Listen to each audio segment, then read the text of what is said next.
Potential Experts is brought to you by Vermonti's. Craving something cheesy, crispy, and unforgettably delicious? Say hello to Vermonti's Pizza, where every slice is a love letter to the Green Mountain State. From classic pepperoni to our legendary mac and cheese pizza, we're serving up bold flavors you won't find anywhere else. Order online and get 20% off your first order with promo code Vermonti20. That's VERMONTY20. Hit us up on Instagram at Vermonti's_Vermont Eats to see what's hot and fresh right now. Vermonti's Pizza, homegrown, handmade, and hella good. Brandon, you seem like you want to say something immediately. Yeah, no, I just gotta say, Eve, last week you were talking about how you couldn't find a table there. Do you know if any spots have opened up yet?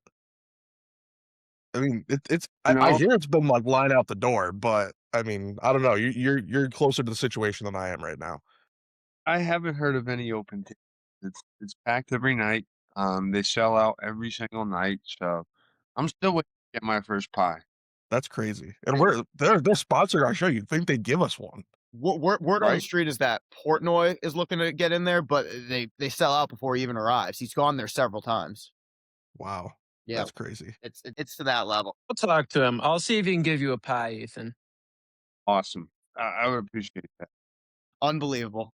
And what great camaraderie we got here on Potential Experts. All right, ladies and gentlemen, got a pretty solid show, despite the fact that, let's call it what it is, there's really not a whole lot going on in the sports world right now. It's pre-NFL free agency. It's baseball spring training. The World Baseball Classic is ramping up. So, I mean, if you're excited about that, that's awesome. I'm pumped about it. Ben's pumped about it. But they played an exhibition game today against the San Francisco Giants. I'm not really getting out of my seat for that one. Hockey trade deadline's coming up. Brand's going to talk a little bit about that. And then, of course, Ben and I, and probably a little bit of Ethan, will do our usual basketball banter. And Ethan actually has a segment today that's going to spark some conversation. So we will get to that later. But where we're going to start is in the NFL. So a lot of news came down today in terms of who is going to receive the franchise tag. We even have a guy on the transition tag. We'll get into a little bit the differences between those two. And we have some guys that are not going to be tagged that are going to hit the open market. So Brandon, I'm going to start with you. Of the names that have been franchise tagged, transition tagged, or have been left to hit the open market, which one surprises you the most? And Ethan, I'm going to go to you after Brandon talks about his. Yeah, I think, it's actually the lack thereof, a tag on K9 in Seattle. I know that there were talks at one point, immediately after the Super Bowl, you heard things during the celebration about, maybe some subtle contract talks between him and the front office, but, I mean, obviously, at this point, he's gonna hit the open market because they will not be tagging him, so I just think he was obviously a very important part of that Seattle backfield, and especially going into next offseason with Charbonnet's injury, you don't know exactly what his timeline is gonna be. I'd feel a little bit more comfortable with it if we knew Charbonnet was gonna be going into the new season fully healthy. Given the uncertainty there, it definitely worries me a little bit about that Seattle backfield as they hopefully try to go back to back. But hey, he's gonna be a big name on the open market. He's gonna get a absolute bag. Somebody's gonna pay him, and he's gonna be the lead back somewhere, just a matter of where.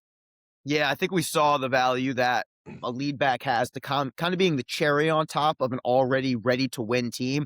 I know K9 didn't obviously was drafted by the Seahawks, but K9 was kind of the cherry on top for Seattle with that dominant defense, a similar way that Saquon Barkley was the cherry on top for the Philadelphia Eagles in their run to a Super Bowl victory last year. You wonder if it's going to be a team that already feels ready to win at one of the highest levels that's going to go out there and get a guy like K9 to kind of top it off. If the Patriots honestly hadn't drafted Travion last year, I would have said keep an eye out for the Patriots on that one. They seem ready to win on a lot of levels, but that's probably not going to shake down again where they've allocated draft assets and capital. Ethan, same question to you. Either somebody that was tagged or somebody that wasn't. What was the most surprising move of the day to you?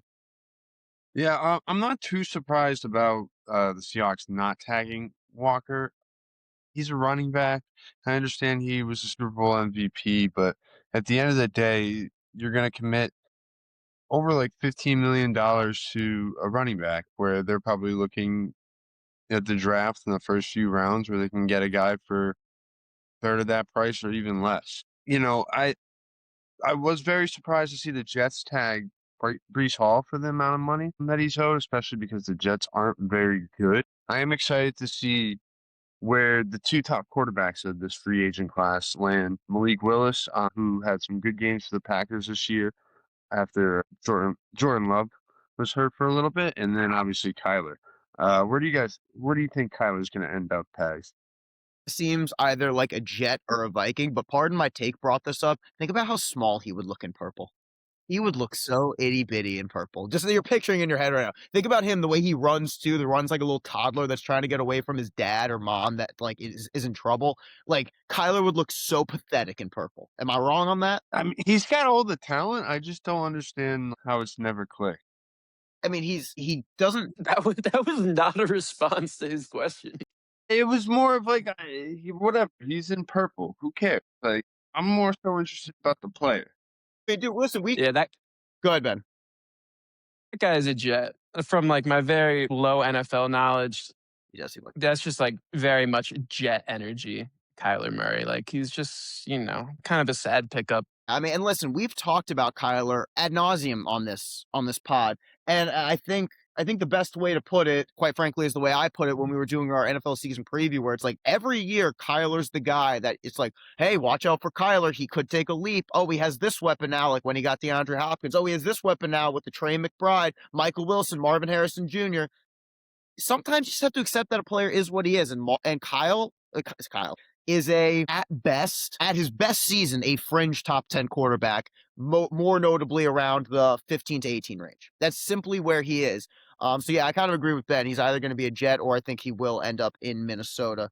But yeah, for me, the most surprising move of the day was the Colts using the not often used transition tag on Danny Dimes. So real quick, for those that might be unfamiliar, the franchise tag essentially serves as a 1-year deal that when you tag a player, pays them the average of the top 5 highest paid salaries at their given position.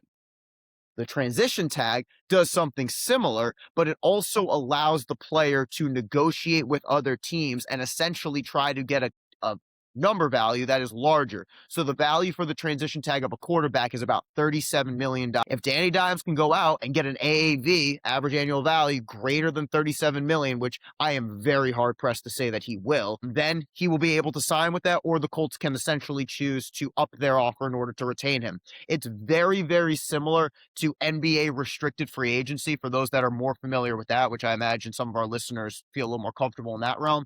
So it's pretty similar to that, but it very much surprises me that they're willing to commit $37 million to Dimes this year. But I guess they're kind of looking at it as, listen, we don't want to commit to him long-term with the Achilles injury, but we also want to see what we have in a guy that was a legitimate MVP candidate for the first half of the NFL season. So that's kind of the way that I would look at it. I don't know. Yeah, I don't know if you guys have any specific comments on that, or if we want to move on to talking about another one of the main players. Just think that there's also, just injury aside, Daniel Jones just has too much of a history of being a subpar quarterback to fully commit to giving him the long-term deal at this point. I think anything beyond a 3-year contract is an overpay, and that's even a lot. So I really look at it more of, yeah, we're gonna let you go out there, test the market so we don't damage the relationship. You can get your payday as much as possible. And then, if you do it again, you show us you can actually play in our system and with our team, then we'll sign you to that long-term deal. But I really think that this is we need to see you do it twice because there's just too much bad history. I feel that.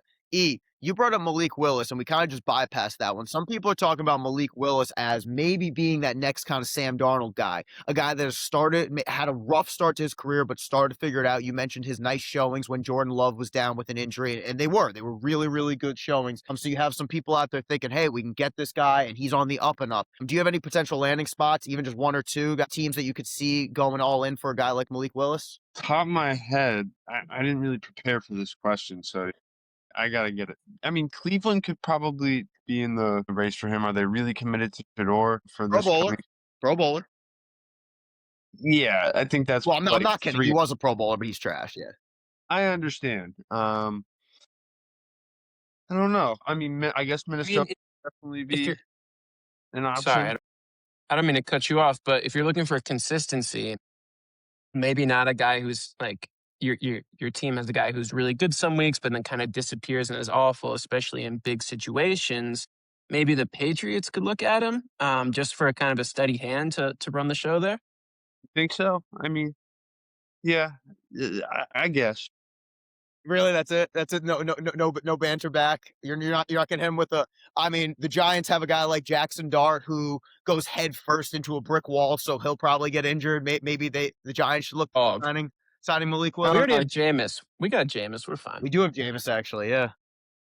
You do have a small and unathletic point guard. I mean, that's On the football team? No. I think on a team that wears orange and white, that doesn't really win a lot. Orange and white Knicks. That is what they're known for. oh man. Hey, we're gonna get to basketball later. We can talk about Tatum's possible return, but we'll get to that one later. Honestly, a team that's not going to look at Malik Willis that I think actually should would be the Texans. I know that they're going to move forward with Stroud. I think he sucks. I don't think the playoffs were an aberration. I think Stroud's rookie year was an aberration in how he looked, how he won rookie of the year and looked really, really good. I think it's very possible in 1 year's time the Texans have committed to moving on. What about the Miami Dolphins as a possible landing spot for Malik? Absolutely. They could definitely cut to it. I mean, what about the Washington Commanders? Because their quarterback's made of glass and they could really use some insurance. You know who more than- just cut their quarterback today? The Arizona Cardinals. Yeah, Yeah. no, they're going to roll with Jacoby, though. Maybe. I think you go sign Malik Willis. It gives you a younger option who could be the future. Brissett is what he is. He's a good bridge quarterback. He's the new Ryan Fitzpatrick. He's never going to be the guy. He's going to be the guy who gets you to the guy. Oh yeah, I remember that. I think I have a better comparison here, Go ahead. and that would be Mike Glennon. Gets a couple starts in his rookie year, sits on the bench for a while as a backup, and then gets that big ticket. As Glennon got the big ticket from Chicago, I think Malik Willis is just going to be another Mike Glennon, just doesn't do anything in his new landing spot. Ben? I have one. I don't remember his name, but who was the Broncos quarterback who came in for Peyton Manning and got Brock paid because Osweiler? of it? Yeah, Brock Yeah. Osweiler. Yeah, he The stole Brockets money guy. from the Houston Texans after that. Yeah, I think he signed a 3-year, $72 million deal, if I'm not mistaken, on the value there. That was highway robbery. That's one of the worst contracts in NFL history. One other player we should probably talk about, just because this guy's been consistently been one of the best pass rushers in the NFL for several years now. I'm talking about Cincinnati Bengals defensive end Trey Hendrickson. I'm not going to sit here. The reason I didn't bring him up initially because the question was phrased. I phrased the question as, what has surprised you? And this should not be surprising to anyone. Hendrickson and the Bengals have been at odds contractually for several years now. And the fact that they didn't franchise tag him felt like a finality approach, like, okay, cool, I don't have to hear about this anymore. If the Raiders don't trade Max Crosby, I feel like that's going to be the next situation that you just hear about year in and year out. Oh, the Raiders and Crosby heading for a split. So maybe they can do us all a favor and save us with a little nauseating back and forth drama by just trading him this offseason, the first one. Because, I mean, we've seen this song and dance before with, like I said, Trey Hendrickson. We saw it a few years ago with Myles Garrett, who requested a trade, and then when the Browns said, here's $40 million a year, he said, never mind, I'm good. Appreciate that. Thank you very much. So hopefully we don't deal with the same stuff with Max Crosby, but I have a feeling that the Raiders organization is the kind to do that. Do we have anybody else that we feel like we absolutely have to talk about NFL-wise? Any other NFL stories? I mean, the scouting combine just wrapped up. I don't feel the need. We'll talk maybe some combine results and who popped as we get closer to the draft, as we get more into April. I know Sonny Styles, linebacker for Ohio State, put on a show. So did Jeremiah Love. That's my guy. But outside of that, there wasn't like anything, like no wide receiver broke the 40 record. So hopefully we won't be seeing any more John Rosses or Xavier Worthies in this draft. Ben? Did Caleb Downs get out there? I'm sure he did, but I couldn't possibly tell you a single thing that he did. That's the guy I'm keeping my eye on for the draft as a Giants fan. I want him to There take was one a of the trade Cosmos. today. The Detroit Lions dealt running back David Montgomery to Houston in exchange for a 4th-round pick and a 2nd-round pick.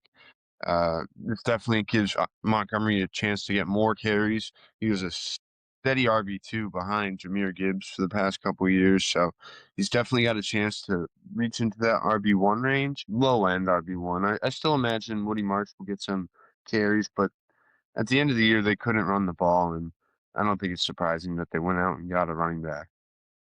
Imagine what they could do if they had an offensive line. That's what I was going to say. My concern with that is offensive line. Like, they struggled last year after trading Laramie Tunsil for a bag of peanuts to the Commanders, and now they went ahead and traded Howard to who did he just go to? Somebody help me out there here. Cleveland. Oh, Cleveland. They traded Howard to Cleveland. So it's like, it's, I don't know, it's almost like pathetic in a certain way. Like, it was an area of need and you made it worse. And you're sitting here telling me you're committed to CJ Stroud, and yet you just took away somebody who's going to help him continue to develop. But yeah, that's about it. I'm glad you brought that up because I had forgotten about that. Any last second thoughts on football? Brandon, talk your hockey for a few minutes. Yeah, so the trade deadline is coming up this Friday. So you guys already did your whole trade deadline special. I'm not going to go into it the same extent you guys did, but we actually had a trade while we were sitting here talking about the NFL, and that is that the Minnesota Wild are bringing in veteran center Michael McCarron from the Nashville Predators for a second round pick. I'm not going to sit here and pretend that I know a ton about Michael McCarron. I know that he is about 30 years old and he's a forward, and they're a team that definitely needs help up front. But definitely worth noting that the Wild are bringing in some help up front. What I do want to talk about is the What, Pags, go ahead. so say Michael McCarron. Yes. So when we go to Nashville, gentlemen, and yeah, Brandon, screw you. Ben and Ethan, we go to Nashville that Saturday that we're there. The Ethan's Wild. invited. Yeah, sorry. Ay. man, I've known this guy for like 10 years. Dude, our 10-year anniversary is coming up. That's accurate. Staff training not circa 2016 period. Anyways, when we go to Nashville, something I've been keeping my eye on is that the Nashville Predators play a hockey game that Saturday night at 4 p.m. I was thinking about that might be a little fun activity we can go to. I know, nobody's really going to care the outcome of that game. It's going to be a different means to an end. However, the Minnesota Wild are coming into town to play the Nashville Predators, so I will be pumped to see the Michael McCarron revenge game. So he's on the Wild now, right, B? Yeah, that is correct. I mean, the Emily Kaplan broke that 12 minutes ago. The ESPN notification came All in. right, so I will be So excited to see the butt yeah. whooping that he lays on the Nashville Predators that evening. That's going to be awesome. And the Predators are not a good team, so it is very possible that does in fact happen. I'm going to get so fired up. What a terrible team. I'm sorry. Yeah. Like, that could be misinterpreted so easily. Yeah. I can't. I don't even, you're right. I don't even really have any more banter on that one. You're correct. B, what's up? Yeah. What else? So the one thing I do want to talk about is the C market. And what I mean by that, the second line center. That's something that a lot of teams need. Namely, one team that we think is going to be making a strong push for that in the trade market is going to be the Colorado Avalanche, and they're going to have a bunch of guys to choose from, but they're all going to come with a hefty price tag. The one I find most interesting would be Nazem Kadri from the Calgary Flames. He actually won the cup with the Colorado Avalanche a few years ago, and ultimately he was a rental, left at the end of the season for the Flames, and Flames have been a dumpster fire pretty much ever since. His name has been circulating in trade rumors for a while now, and Colorado could certainly be a suitor hoping to rekindle some of that magic from their last cup run. But two other guys to keep an eye on: Robert Thomas. I think he's just as good as Kadri. Just gets a little bit overlooked because he plays for the Blues. Gonna command a heftier price tag, though. He's a bit younger, so definitely a guy to keep your eye on. And then the last name that's going to be really a big part of that second line center market, Pags, your guy, Vinny Trocheck on the Rangers. Again, just coming off of a gold medal, I think he really upped his profile. He's a guy who can play all situations: power play, penalty kill, 5-on-5. He can really do it all. Kind of falls into that Kadri line of thinking that he's a little bit older, probably a rental, not a guy you're really going to be looking to extend long term. So those are kind of like the three big names that are out there right now for forwards. Did you hear what Vinny's son said when he talked to him? Yeah. Yeah. All-time quote. Yeah. Trocheck, tell kid there. He's committed to the game, and I couldn't respect that anymore. He is unbothered that the fact that his dad, who makes millions of dollars, might get dealt. He's got business to take care of, and he's committed through the end of the season. He's pulling the Giannis. He's 100% committed to his team. He's not asking for a trade. It's not happening. I really respect that. Yeah, I wish I knew a little bit more about the hockey landscape. It's no secret that my Rangers are an absolute, complete and utter dumpster fire. If anything, they're doing stuff right now to just hurt their draft stock. Like yesterday, they were down 4-0 to the Columbus Blue Jackets in the third period. Just lose the game. Lose the game, you're tanking. and they came back and scored 4 goals in the third period to tie it. Ultimately did lose in overtime, but still you're accruing a point there that is so meaningless. I have no interest in that. But Other team I do want to talk about that's selling off, that in my opinion is a little bit delusional, is the Philadelphia Flyers. Pags, you're familiar with the name Erasmus Ristolainen at all? and yeah, the name's familiar.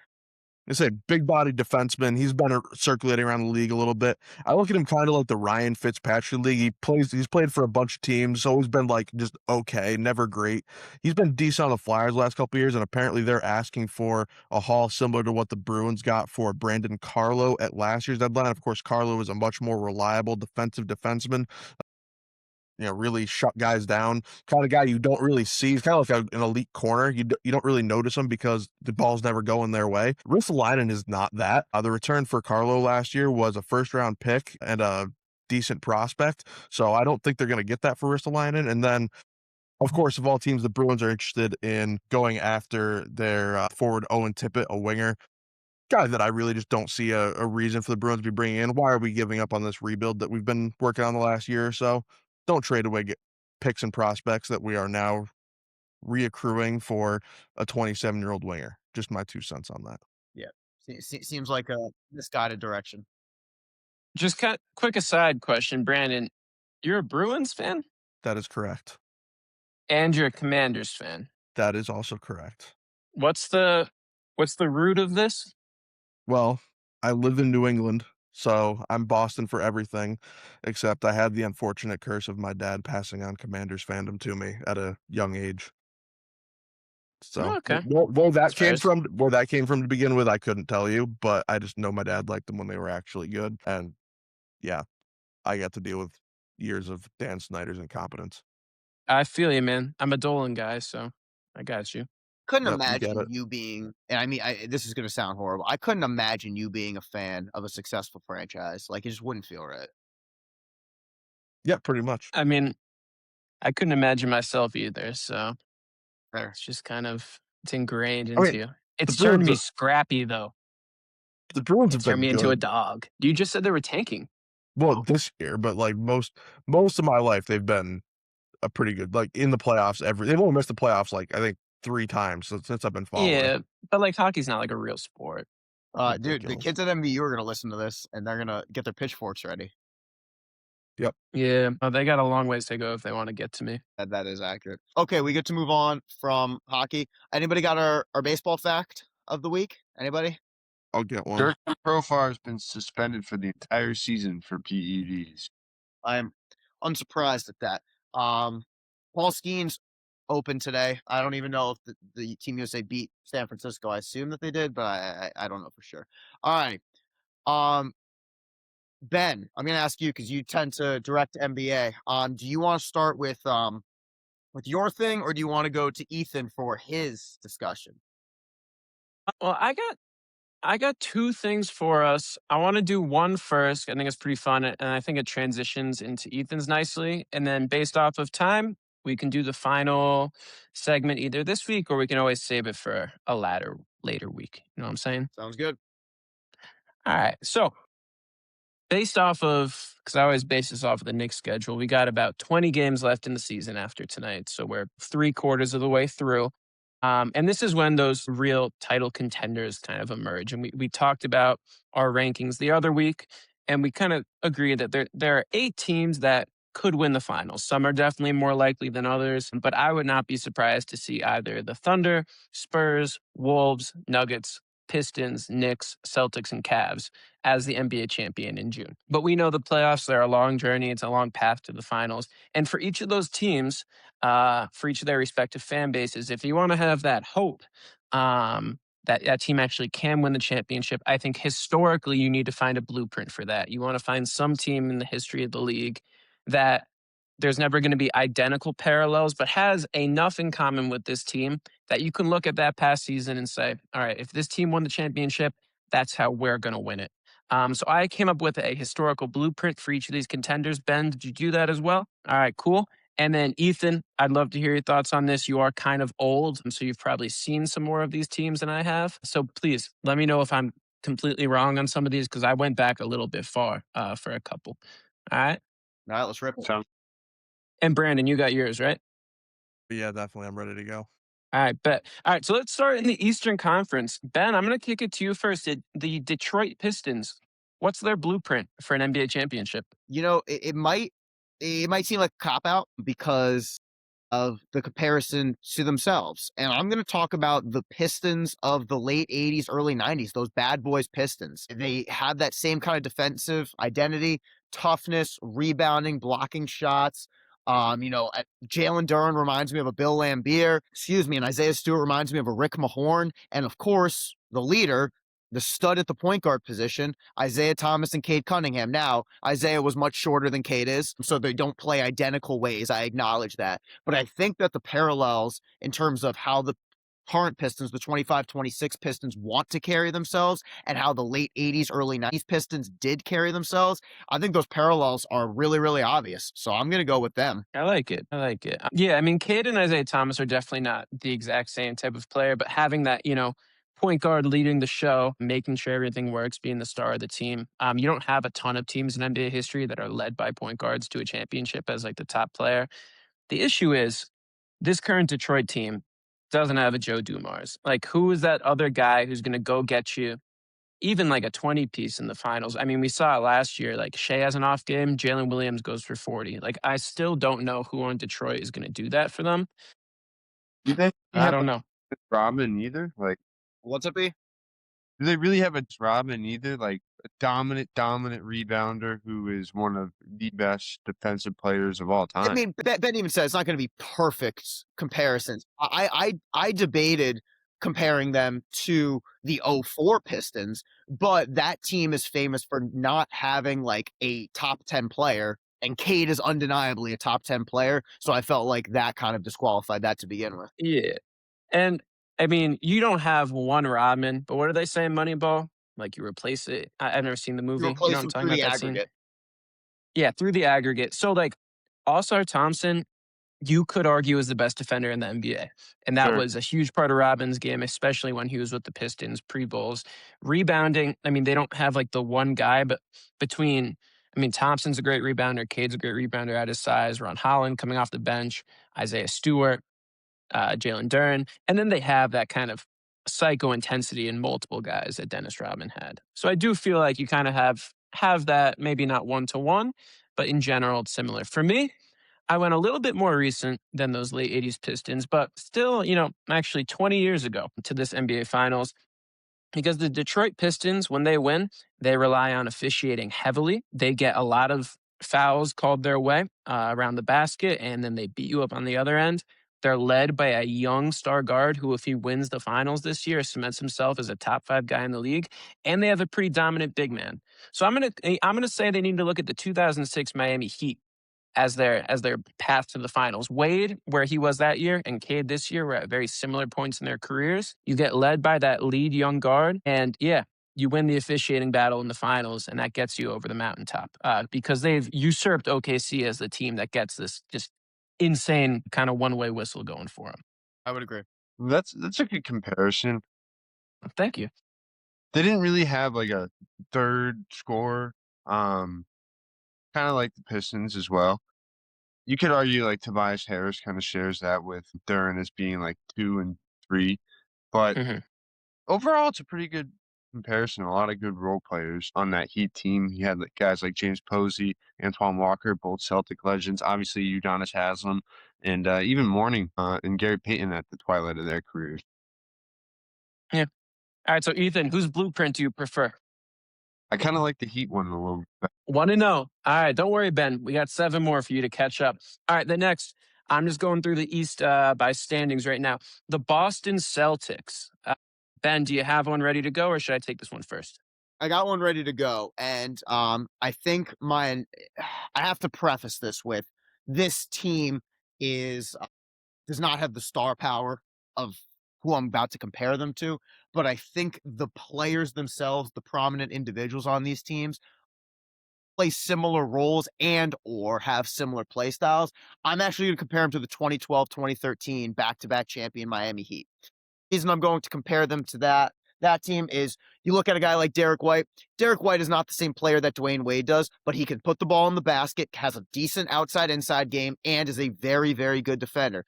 Jaylen Brown is having an MVP-like season this year, averaging 29, doing it both ends on the floor. That is LeBron James. He is not equivalent to 2013 LeBron James, but he's having that style of season. If you look at a guy like Jason Tatum, when Tatum comes back, he's going to be that some nights second option, some nights third option as he's still recovering from the Achilles injury, and that is akin to what Chris Bosh was. So I'm going to compare them to those guys.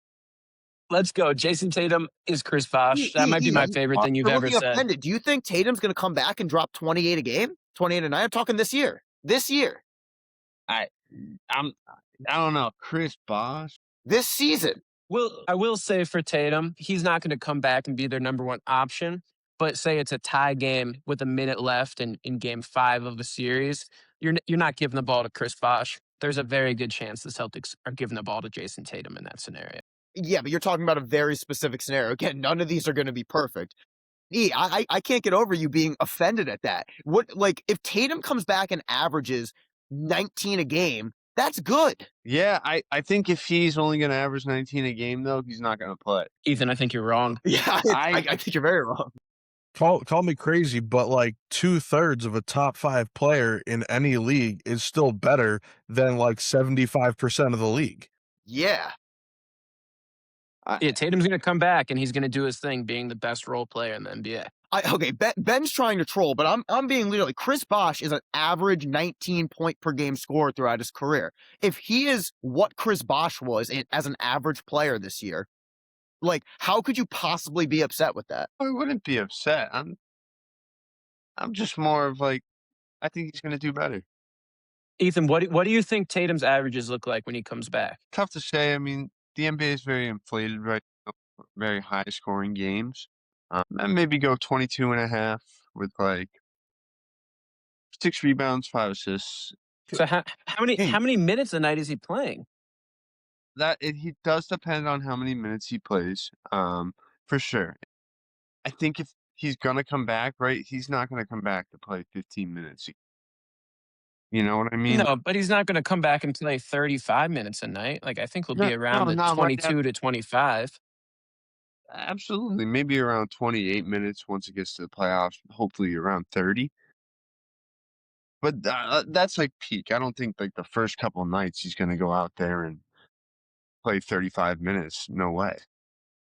Yeah. Well, for me, my comparison, my blueprint was also very related to Tatum. I'm not going to compare him to Chris Bosh, though. I'm going to compare him to Kawhi Leonard. And I'm going to compare the Celtics to the 2019 Toronto Raptors because that was a team that, we got a healthy Kawhi playoff run, but in that regular season, we didn't see a ton of Kawhi. He was resting a lot. He was not playing back-to-backs. I don't have his games played up, on my screen right now, but he wouldn't have qualified for current, all NBA standards that year. And whereas Tatum hasn't played at all this year, they do have that experience with him in the past. So I think it's going to be about switching from a regular season team that couldn't rely on its best player to fully integrating him as your top option in the playoffs if you want to go all the way. And so I think that the Tatum Kawhi parallel there is pretty strong. You have a lot of fantastic role players around him. Jaylen Brown is the Pascal Siakam in this scenario. And I think that would be the blueprint they have to look at in terms of we haven't had our best player for a lot of the season. He's going to have to come in the playoffs, and we're going to have to follow him to the promised land. Ethan, take your pick. Which one's better? Yeah, I know where he's going with this. Yeah, I kind of like the Toronto one. I don't know. Yes. You can't. For me to compare a team to the team that had LeBron and Dwayne Wade. Yeah, Toronto. Derek White can kind of be like that Kyle Lowry type of player who is one of the better players on your court, but also not the superstar. I mean, Siakam probably wasn't nearly as developed as a scorer as Brown is at that point of his career, but really good two-way players, similar body types. At center, I mean, Marc Gasol was at the twilight of his career. Kid is playing really well right now, so yeah, I like the Toronto comparison. All right, let's go. All right, so our next contender, Ben, we got our New York Knicks currently on the TV screens, I'm sure. But What would you say is their blueprint for an NBA championship? team, but I feel like Ethan's just gonna he's not gonna understand that I'm not saying that the players are exactly these guys But because you're gonna say the 24 Celtics. I understand. look, I'm gonna say I'm gonna be so specific with the year, the 2015 Warriors, and I say that because of a very ball dominant. See the look on his face. I don't even get to explain. He just goes, "Oh, what you think? Jalen Brunson, Steph Curry? You think Mikal Bridges is Klay Thompson? No, not at all." You're putting words in my mouth. Did Continue. Steph Curry ever lead the league in charges taken? True, true, Quick true. question. All kidding aside, I'm thinking about a very ball dominant point guard, Brunson and Curry. A little bit of a defensive struggle for both of them, certainly. I'm looking at, OG Anunoby to be like a Draymond Green style. People forget Draymond kind of knocked down 3-pointers back then, the way OG does now. Realistically, he's not going to be Klay Thompson, but in order for the New York Knicks to reach the promised land, I almost said OG Anunoby again. Mikal Bridges needs to play very, very well on both ends of the floor the way Klay Thompson did. There's not really. Mikal Bridges and Landry Shamet, Klay Thompson in the aggregate. Oh, there we go. Yeah, we can combine them there. I don't really have a good cat comparison, which is why I struggled really on this one. But I was just, when you kind of go through the first few names, I figured I could just kind of look the other way as it pertains to cat. You haven't even said the best one yet. I haven't said the best one yet. Are we saying I said OG? We saying Jose Alvarado or Deuce No, as like a Josh Sean Hart Livingston is kind of guy? Andre Iguodala. That's pretty easy. Josh Hart is Andre No, Iguodala. I wasn't thinking about that. That's like the most parallel one. All right, well, I'm still counting that one then. Yeah, that's a good one, Ben. I also went with a NBA champion that was led by a ball dominant guard because Jalen Brunson's going to have to put on the Superman cape if the Knicks are going to win the championship. And he's done it before in the playoffs. He's a proven playoff riser. Ben, trivia question for you. How many players in NBA history have had 30 points or more and 5 assists or more 10 plus times in a playoff run? Is this the answer to this 0 or is it 2? And is it Brunson and Jordan? It is not 2, but it's awful close. There's 4. Okay. All right. Jalen Brunson, Mhm. Michael Jordan. Yep. Can you guess the other 2? LeBron. Is it Kobe then? It is not Kobe. It was actually last year. Shea Gilgeous-Alexander did the same thing. Okay. But Brunson in the playoffs plays to a level offensively on par with the best players of all time. He rises to the occasion. He's not afraid of the clutch moments. You can ask Ethan. He saw it in round 2 last year.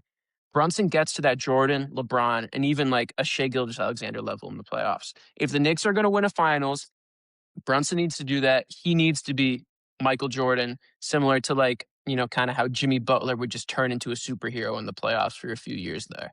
If he can do that, Knicks are going all the way. Wait, Maybe.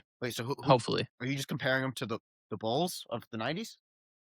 91 Bulls. Okay, then Their first ring. Okay, gotcha. Okay, I didn't hear that. That was definitely me though. Just also having an eye on this game, so that's totally my fault. I'll go Warriors. Let's go. I think Pags did make a few good points about some similarities. Not to say that Ben didn't make good points either, but the Josh Hart, Andre Iguodala is just too parallel, so he got the point there. Ben didn't even bring that up. I'm No, just he saying, I like mine. Jalen Brunson's Michael Jordan. All right. Next one, our last Eastern Conference team is the Cleveland Cavaliers. Ben, did you have a comparison for one? Because this one actually jumped out to me almost immediately. So I'd be interested to hear yours. Okay, I was gonna say I have one, but I'm interested if we have the same one. Do you want to go first? Yeah, you go. No, you got it. I do want to see if we're lined up. Sounds good. I'm gonna go with the 1999 San Antonio Spurs. No, okay. I was thinking just a very the double bigs, pretty dominant front court. Looking at comparing David Robinson and Tim Duncan to Evan Mobley and Jarrett Allen. Looking at where this actually what's the point of One's the greatest power forward of all time. You've been dumbfounded. You didn't see his face. Yeah. I just don't understand what he doesn't get about the similar play style. The other Like, team, the two I feel like I've players had to with a explain guard. this 4 different times during this segment, and he's just cannot possibly comprehend what we're doing here. No, I understand. I don't understand why you think I'm like dumb. I don't I understand turned why to check the score Jared of the game, Allen and then to I looked back and I see Ben melting down, and you giving me a look like I'm crazy. Yeah, because Jared Allen and David, like, they're not similar blueprints, you know? The big You body got center. Harden and Donovan Mitchell. Like, you should be looking at a team with a backcourt. What I was ultimately looking to do, and what I was about to say when you started melting down, was I'm actually going to revise this one to the 03 Spurs because of Manu and Tony Parker. They better fit with the guard play of Donovan Mitchell and James Harden. So I was revising it in the process, but I will still stand by my original Duncan Mobley. Admittedly, the Allen one's a little much tougher. I'm interested to hear. I'm going to leave it at that. I'm interested to hear Ben's that jumped out so immediately. My legend not so immediately is definitely not like a one-to-one like player position But he's deal, not going to but understand. it's just based on where guys are at in their Dan. careers and the path they're going to have to take. All right. Okay. And for me, these Cleveland Cavaliers, if they want to win an NBA Finals, if fans want to be hopeful, you go back and you go to 2011 and you watch Dirk Nowitzki finally turn the corner in the playoffs, change his entire legacy, and go through a gauntlet and win an NBA championship. Donovan Mitchell has not had any playoff success in his career. He's been a second round exit. He's been on one seeds that have gotten bounced early, very similar to what Dirk Nowitzki went through. I do think that, like Dirk Nowitzki, Mitchell is not like a bad playoff performer. Things have not broken right. This year, round one, you're going to have not an easy matchup, but you'll play Toronto, Philly. You get through that. It's not too bad. But then you have to go through Detroit, either New York or Boston, and then whoever makes it out of the West. And if Donovan Mitchell puts the team on his back alongside big dominant players similar to Tyson Chandler, not so similar to Tim Duncan maybe, a aging veteran point guard in James Harden / Jason Kidd, who's that missing piece for you, and then a variety of role players on the wing who can defend and shoot, that is very 2011 Mavs-esque to me. Even though your star players play different positions, I think those score-first guys who haven't succeeded in the playoffs yet have a big chance to change their entire legacy with one playoff run. Ethan, what do you think? Storyline-wise, Dallas, a team that had never won before. Cleveland has won, but not this group. Player similarities, I kind of got to give it to 03 Spurs, but I don't know why he decided to leave with 99. If he wasn't even going to go with that, it just seems like Honestly, I made a mistake when I did it. Because I wanted to get a better version of David Robinson involved in there, but then when I did that, I realized then that neither Parker nor Ginobili were on that 03, or excuse me, were on that 99 team. So then I shifted gears to the 03 team because I realized I was omitting about 50% of my points if I went with 99 as opposed to 03. So that understood. yeah, you can give it to Ben. You can give it to Ben. No, One last thing, Dennis Schroeder can have a very Jason Terry-esque finals. we're going even split right now. So it's 2. All right, way to be decisive, Ethan. All right, we're shifting over to the West now. We got 4 contenders out there as well, and we'll just take it from the top. Oklahoma City Thunder. Where's the blueprint, Ben?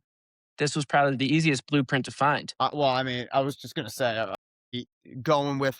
Are we saying obviously that we can't choose the 2025 Thunder? That's who I chose. I didn't think there was a limit on that. Ben, we need a tiebreaker anyway in case there is a split. So I'll let you talk about this one. We'll just say it's both for both of us. It's 25 Thunder, and we'll move on from there after you talk about this team. Yeah, I mean, if they want to win, they need a few things to happen that happened last year that haven't happened to, so far this season. They need the role players to start hitting threes again. That has not been a thing. In the playoffs last year, Dort, Caruso, etc., shot the ball pretty well from three. That's the reason they lost 2 years ago, is because those guys weren't making threes. And then the other big thing that needs to get back to last year is Jalen Williams, because he is not playing at the level he was playing at last season.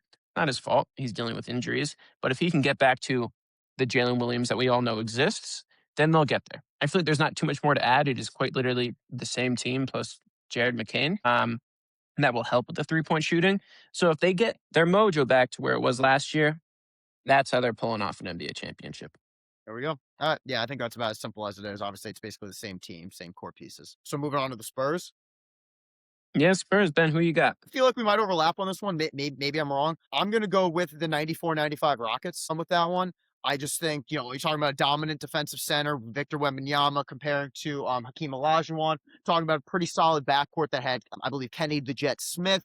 And then, you're looking at, and name any one of San Antonio's very solid guards that can shoot the rock, whether you want to talk about Harper, Castle, Fox, whatever it might be.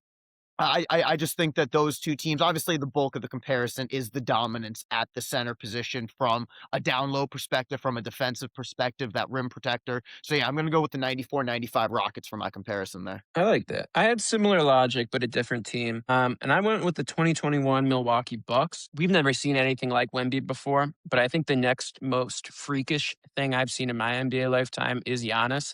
And that is when he put it all together, got to the finals, and was, announced himself as the best player in the league. If the Spurs win the finals, that's what Wemby's going to do. Whether it's true or not, the love he gets from the media will crown him as the best player in the league, as a two-way force leading the way with a secondary star in Chris Middleton, who's not really like a star. I feel very similarly about De'Aaron Fox. And then tenacious defensive guards like Drew Holiday that are going to play a very vital role in their success in guarding the other team's best players, guys who can guard up in size, same way that Harper and Castle can do. I find a lot of similarities between those two groups. Yep, I think that's a fair point. I mean, I didn't really get this chance to see the 95 Rockets play. Fair. Yeah.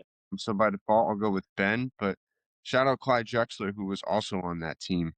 He's on the 95 team, I believe. Yeah. Yeah, you said 94. I guess I meant the back-to-back squad. Yeah, but no, fair. I'm not taking away from your point. I was just saying. Yeah. All right. Going nuts. Come on, Shockey. Can you hear? Yeah. Hey, buddy. All right. We got two more teams. This was probably the trickiest one for me. Well, actually, wait, no, I had that in the wrong order. And we'll go with them anyway. The Minnesota Timberwolves. This was the trickiest one for me. You take Ben, who'd you compare those guys to? I was ready to go. You want me? Yeah, you go first. I was ready to go for the Rockets. Oh, I didn't even include the Rockets, to be honest. So Wait. you'll have a cakewalk on that one. I had 8 teams. My I don't think the Rockets are making it. But the Minnesota Timberwolves, I was digging around. I was just going through a list of champions. And the thing with the Timberwolves is you have a shooting guard who is clearly a winner, clearly a clutch guy, clearly lives up to the moment. But your secondary star, Julius Randle, has had questions around his playoff abilities, his not folding under pressure when it matters most. And that reminded me a lot of the Kobe Pau Gasol dynamic. So I went with the 2009 Lakers. Again, Ant, Kobe, very similar play styles. You have a lot of the similar questions and concerns around Randall that were had with Pau Gasol. You have dominant big, Andrew Bynum, Rudy Gobert, kind of similar rim running defenders. You have a weird, shifty big guard in Naz Reid and Lamar Odom. Jaden McDaniels is a very similar player to Ron Artest, even has, obviously not to the degree of Ron Artest, but has a little bit of that, like, I will fight you energy. And he's not a big part of the team anymore, but Mike Conley, similar kind of coach on the floor to Derek Fisher, and the point guard position is the weakest part of both of those teams. So I ended up being pretty pleased with that.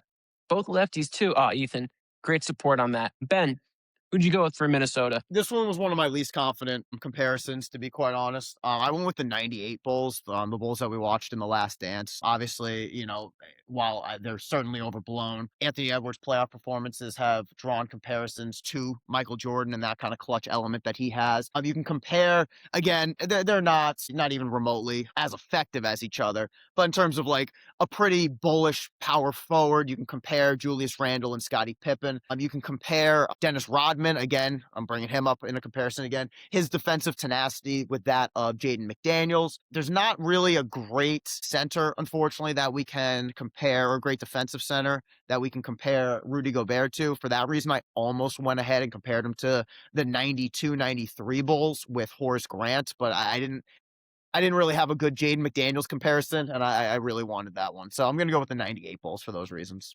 I think I like Ben's. But that's both of our names. McPherson, the one who I called Ben.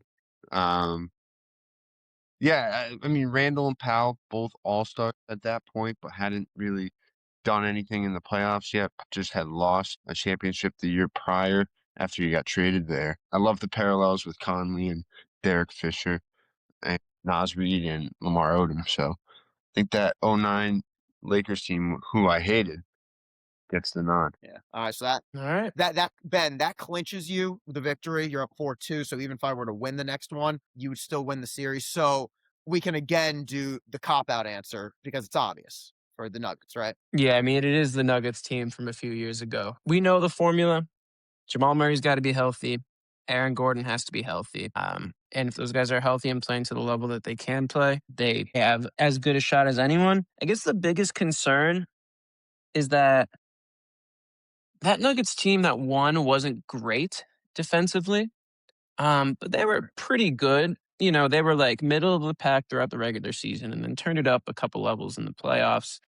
The Nuggets defense has been terrible this year to the point where now you're starting to see national podcasts and whatnot with like headlines of, is it time to be worried about the Nuggets? Is it time for concern in Denver? You know, things like that. That was never really a thing the year they won the championship. And I do think the defensive concerns are real because they're going through a much more difficult Western Conference than they did the year they won the finals. So they are going to need, they're going to need to step it up. If they want to pull it off again, you obviously have the best player on earth on your team. And that's always a great thing to have. But you got to win on both sides of the ball. And I don't know if Denver can get to that, you know, above average defense that they got to in 22. Yeah. 23. But yeah. 23.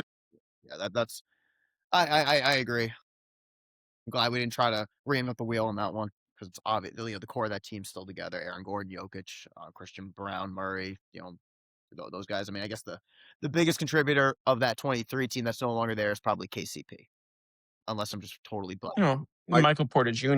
Yeah. I don't think Christian Brown even on that team. Yes, I don't he think was a he rookie. was. He was a rookie. He was like 8th, 9th man. He was good for him. He's obviously a much better player now than he was then. Sure. But he was getting minutes. Yep. Absolutely. And like, He was a back-to-back champion, right? All right, with Kansas. but yeah, Kansas into Denver. absolutely. And I know that Bruce Brown's on the team, but I almost think of like a better Bruce Brown of now compared to what he was back in 23 is almost like a Peyton Watson in terms of like his production, his spark plug being a defensive beast off the bench. But yeah, that's. Bruce Brown had 22 in the game that won them the finals. Did he really? Was it game 5? Yeah. He had a 20 piece. He was great those playoffs, and he was closing games over Michael Porter Jr. He's just not that level of player anymore. But they have some other guys now too.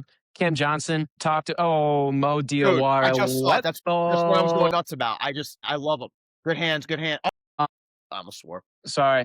All right. What I was going to say was Cam Johnson was kind of heating up a little bit before his injury, but he did get injured and he's back now and is just back to being awful. So that signing has not worked out for him. Went from That the field, trade 0 has for not 4 from worked. 3 the other night. 0 points overall.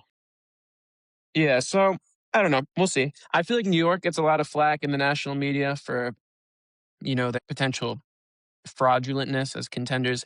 I don't know why the same conversations aren't had around Denver more often. I think they experience a lot of the same issues with their role players going through these ups and downs. I know why. It's because they have Jokic and we don't. But I mean, at the end of the day, Jokic is very, very good. He's good enough to probably on his own win 2 playoff series. He's not good enough on his own to win 4. Yeah, that's a fair take, especially through a loaded West. Absolutely. Ben, do you have anything else on this matter, or can we go into Ethan's topic that he brought up the other night in the group chat? Nah, I got nothing else. Just if you're a fan of one of those teams and you're looking for, you know, that little inspiration, it's the dog days of the season. Throw on some tape, check out those teams. It's probably the best route for you to get to the finals and to win it. And best of luck to all of you, unless you're playing against the Knicks. Absolutely. Or if you're a Celtics fan, then in any situation you can, you know, piss off.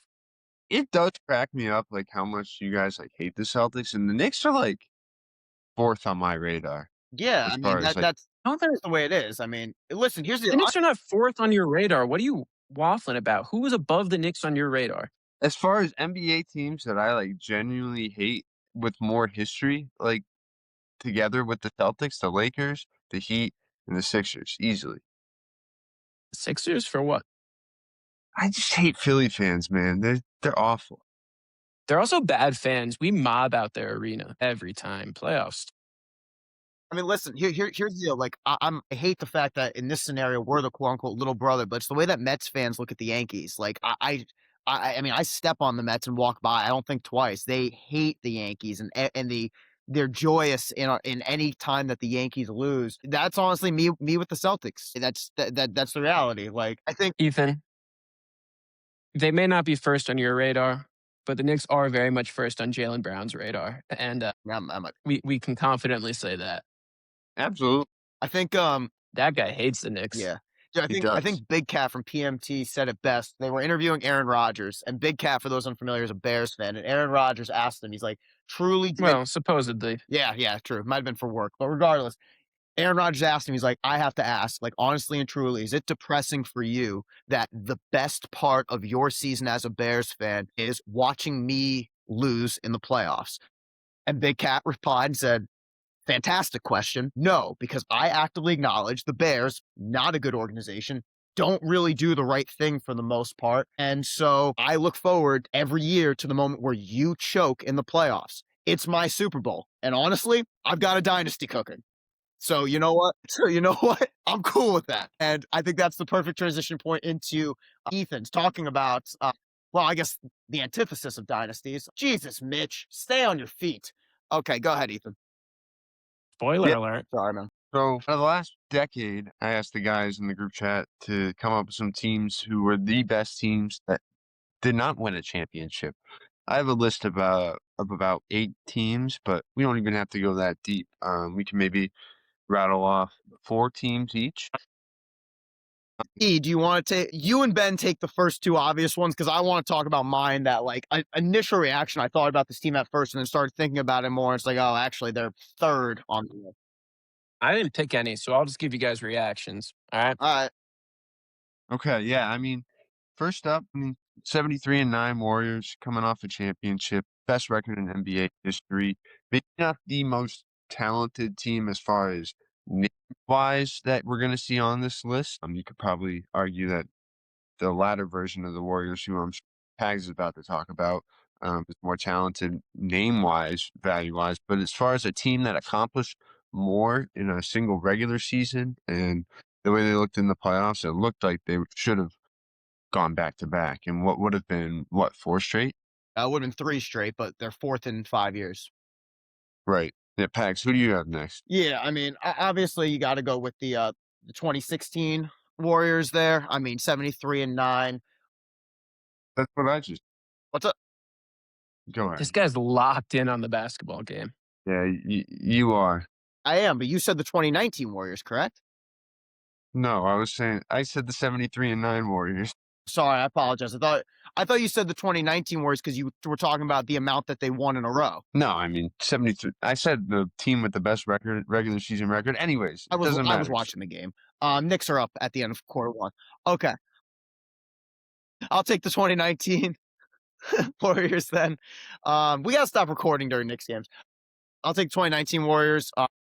Yeah, that's right. Because you said in terms of name talent, the one Pags is just about to talk about. Yeah, I mean, obviously, Stephen Curry, Klay Thompson, Draymond Green, Kevin Durant. You want to talk about a little Zaza Pachulia. You can even talk about Boogie Cousins, who was technically on that team as well.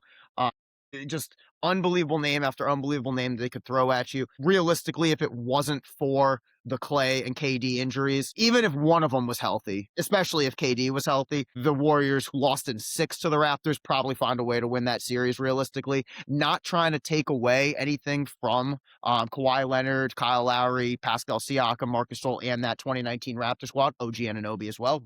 Anunoby? Who was hurt? Rookie OG Anunoby was hurt during that run.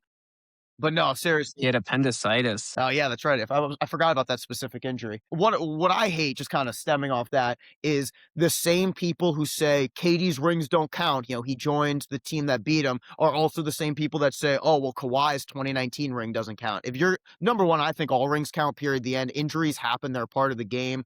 Players can go where they choose. Free agency is a part of the game. So I'm in an all. I'm really big on all rings matter. Okay, but if you have to be dead set on like one of those things, like can't be true. You can't pick both. You either have to be the 2019 Raptors didn't deserve it, or KD's rings are invalid. Again, I don't think it should be either, but you can't choose both. That's all I'm firm on. E, do you want to talk about the third team? Yeah, the next team I came up with This has was to be mine. Houston Rockets Yes. of 2017-2018. Oh yeah, okay, yeah. They won 65 games, made it all the way to the Western Conference Finals. We're up 3-2. Chris Paul obviously missed Game 7 with a hamstring injury. That doesn't account for 27 missed threes in a row. But a team that was well structured to compete with the Warriors and very narrowly beat them. Oh, they were my third place team. Is that who you had too? 100%. Yeah, that team was unbelievable. If it wasn't for Paul's hamstring, they probably win that series and easily go on to defeat the Cavs in probably 5 games. They probably get a game from that Rockets team, but yeah, they definitely would have. I probably would have had Houston 3-2, but I do think there are 3 teams that you could argue belong in that third spot. I think I got one of them. I mean, What is it? that's say the 25 Celtics. No. What? No. What do you mean what? That team was 25 Celtics? yes. They lost in the second round. And I got a team on here who lost in the second round next. Oh, brother. Unless it's the 23 Knicks, I want to hear it. Can I tell you my 2? go ahead, yeah. All right. The 2015-16 San Antonio Spurs. They lost in the second round too. Great. They had like almost 70 wins. They were insane. That team was elite, one of the best teams I've ever seen. And I'll go with that. Any of those, what was the year? What was the year Pachulia took out Kawhi? Was that the following year? 16, 17? I think it was the 18 year, but no, it couldn't be because that was a Western Conference final and they played the Rockets that year. So it's got to be the 17 year then. Yeah, so 16. Any of those Spurs teams, they're up there. And then, dude, the 2017 Cavs need to be on this list. That team is winning a finals against any other team in NBA history outside of just the greatest team of all time. So those guys need to be mentioned. LeBron was still the best player in the league. Kyrie was still there. The role players were firing on all levels. And they just ran into a very unique cap situation that allowed Durant to go to the Warriors. If that doesn't happen, they're beating any team in the league that year and any team in any other year of basketball. Is it just kind of stemming off that? Because I really don't think you said this team. And if you did, then I just need to pack up and go home and watch this game. Did you say the 16 Thunder? I did not, but that is, you could put them in there. I don't think they're at the level of either of those 2 teams I just mentioned. I do. They beat the Spurs in the playoffs that year. Spurs, yeah. Yeah, but listen, I know it's a little finicky on the logic. You can win a second round playoff series with Westbrook as your second best player. I really don't think like that team had a capability of winning 4 the way San Antonio did. You can disagree with me. I wouldn't kill you on that. They're definitely in like the top 10, but I don't think they're quite at the level of either of those 2 teams. Yeah, it's kind of like the Knicks last year. Like, they really didn't have the capability of beating the Thunder. Celtics had that pedigree. They just ran into some injuries. Yeah, they ran into injuries that had them down 3-1. Yeah, accurate. Brown was hurt. Holiday was hurt. All that. Brown was hurt? He had surgery right after the playoffs. Womp womp. Half the league has surgery right after the playoffs. What are you talking about? If you're out there, you're good to go, man. I'm just stating the fact. I think there's no doubt that this has been our it's all in a good way. It's all in good fun. This has undeniably been our most contentious episode we've ever had, which again, Well, Ben, you threw a temper tantrum after you compared Evan Mobley to Tim Duncan. yeah, I'll stand by that. This is all great content. Absolutely Just remember that. Great content. You just All I you did just my said I couldn't eyebrow. pick a team that lost in the second round, and then the first team out of your mouth was a team that lost in the second round. Yeah, but they lost to, Kevin Durant. I mean, I love my Knicks, but like You just you said Come Jalen on. Brunson in the playoff is Michael Jordan. he is. Michael Jeffrey Jordan. Michael Jeff. Karl Anthony Towns is not Michael or Jeffrey Jordan in the playoffs, so. Yeah, he's I got one more team to mention. I don't know if they end up winning the finals this year, but the 21 Nets were an inch away from being in the Eastern Conference Finals, and See, just the amount I'm a of talent, fan of that one. I know they lost in the second round, but I'm a fan of that one. Yeah. just the amount of talent they had. Durant, Kyrie, Harden was still balling. They only needed 2 of those guys too. Like nobody remembers that. I think it was obviously KD was healthy. I can't remember who was injured first. It was either Kyrie or Harden was injured first. The other was still relatively healthy. And It was Kyrie. it was Kyrie that was injured first. Mhm. Harden Yeah. was still relatively healthy. And then it wasn't until Harden went down about halfway through that series that it really fell apart for them. And even so, fell apart. They were still really, really close, a fingernail's length away, basically. Absolutely. So yeah, that's any other teams. I know we we diverted from the actual pathway of the segment, but I think it ended up with some good conversation, good content anyway. No, I have nothing else. Let's get Pags' picks in. That way you can watch your next game and we can finish up the show. I'm not even watching the next. What are you talking All right. Pags Picks is a podcast segment created solely for entertainment and informational purposes. The content shared during this segment does not constitute betting advice or financial recommendations. Any wagers placed based on the opinions or commentary expressed in Pags Picks are made at the sole discretion and risk of the listener. The creators of Pags Picks are not liable for any losses or damages resulting from betting activities. You must be 21 years of age or older to participate. Pags, take it away. Yeah, it's a little challenging to place some bets here without any football, without any like even as crazy as it might sound, even like any like Olympics, like scheduled defined games and lines that you can that you can look towards or moving forward. So I'm just gonna pinpoint a game on Friday night in the NBA that I got my eye on.